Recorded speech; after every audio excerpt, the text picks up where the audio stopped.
तो दोस्तों खास અને મહત્વપૂર્ણ પરિપત્ર આવી ગયો છે તમામ લોકો માટે। दोस्तों જાણી લેજો ખાસ અને મહત્વનો પરિપત્ર, જેમાં જણાવવામાં આવેલું છે કે જમીન મહેસૂલ સંહિતાની કલમ 65 અંતર્ગત બિનખેતી પરવાનગી તથા પ્રીમિયમ સાથે બિનખેતી પરવાનગી મેળવવાની કાર્ય પદ્ધતિમાં સરળીકરણ કરવા બાબતનો મહત્વનો પરિપત્ર છે दोस्तों, તે સરકાર દ્વારા બહાર પાડવામાં આવેલો છે दोस्तों। તો दोस्तों આ પરિપત્ર છે તેની અંદર શું શું વિશેષ વિગત છે તે દર્શાવવામાં આવેલી છે તેના વિશે જાણીએ दोस्तों। તો પરિપત્ર વિશે આપણે વાત કરી લઈએ તો જણાવવામાં આવેલું છે આની અંદર કે વંચાણ લીધેલ તારીખ 13/9/2024ના પરિપત્રથી રાજ્યમાં બિનખેતી પરવાનગી આપવા દરમિયાન ખેડૂત ખરાઈ બાબતે જૂની શરતની તથા ખેતીથી ખેતી જૂની શરત થયેલ તેવી બિનખેતી પ્રીમિયમને પાત્ર જમીનની જ્યારે બિનખેતી કરવાની અરજી આવે ત્યારે માત્ર ખેડૂત ખાતેદાર ખરાઈ માટે મહેસૂલી રેકર્ડની ચકાસણીના કિસ્સામાં તારીખ 6/4/1995થી અગાઉનું રેકર્ડ છે તે ધ્યાને લેવાનું રહેશે નહીં તેવી જોગવાઈ છે दोस्तों।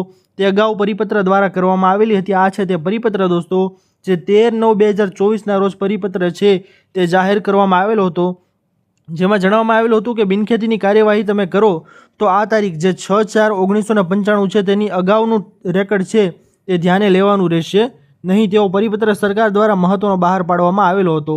સાથે વહીવટી અનુકૂળતા અને બિનખેતી પરવાનગી મેળવવાની કાર્ય પદ્ધતિમાં વધુ સરળીકરણના ભાગરૂપે બિનખેતીની પરવાનગી આપવા દરમિયાન ખેડૂત ખરાઈ બાબતે રેકર્ડ ધ્યાને લેવાની તારીખ 6/4/1995ની સમયમર્યાદામાં સુધારો કરવાની બાબત છે તે સરકારશ્રીની વિચારણા હેઠળ હતી।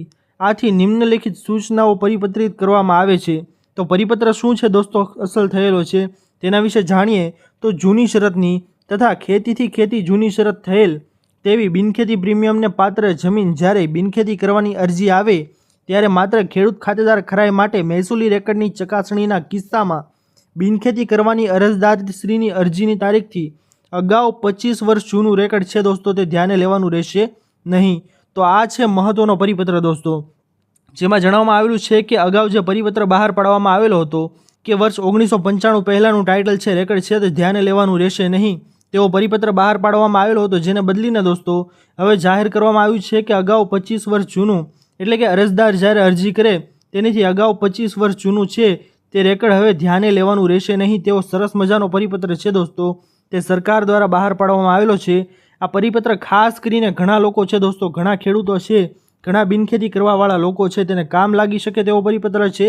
અને મહેસૂલ વિભાગના તારીખ 13/9/2024ના પરિપત્રની તારીખથી આ પરિપત્ર પ્રસિદ્ધ થયા તારીખ સુધીના સમયગાળા દરમિયાન કિસ્સાઓમાં વિભાગના તારીખ 13/9/2024ના પરિપત્રની જોગવાઈ લાગુ પાડવાની રહેશે।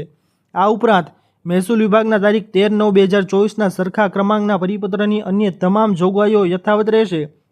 એટલે કે दोस्तों આ જે સમયગાળો છે તેમાં જ ફેરફાર કરવામાં આવેલો છે ઓનલી ફોર, અન્ય કોઈ બાબત છે તેમાં સુધારો વધારો કરવામાં આવેલો નથી। આ પરિપત્ર ફાઇલ ક્રમાંક જે XYZ અહીંયા દર્શાવવામાં આવેલું છે એના પર સરકારશ્રીના તારીખ 7/4/2025થી મળેલ મંજૂરી અન્વયે બહાર પાડવામાં આવે છે। ગુજરાત રાજ્યપાલશ્રીના હુકમથી અને તેમના નામે ભાવિન પટેલ નાયબ સચિવ મહેસૂલ વિભાગ ગુજરાત સરકારની સહીથી આ સરસ મજાનો અને મહત્વનો પરિપત્ર છે दोस्तों તે બહાર પાડવામાં આવેલો છે। આ પરિપત્ર दोस्तों આપ સૌને કેવો લાગ્યો કમેન્ટ કરીને અમને જરૂર ને જરૂર જણાવજો। दोस्तों વિડીયો પસંદ આવ્યો હોય તો વિડીયોને લાઇક કરવાનું ભૂલતા નહીં। ચેનલ પર નવા આવ્યા હો તો અમારી ચેનલ ખેડૂત ઓનલાઈન પોઈન્ટને સબસ્ક્રાઇબ કરી અને બાજુમાં આપેલા બેલ આઇકનને પણ પ્રેસ કરી દેજો, જેના લીધે આવી જ મહત્વની માહિતી આપ સૌને આ ચેનલના માધ્યમથી મળતી રહે। તો दोस्तों મળીએ હવે પછીના વિડીયોમાં, ત્યાર સુધી જય હિન્દ અને વંદે માતરમ।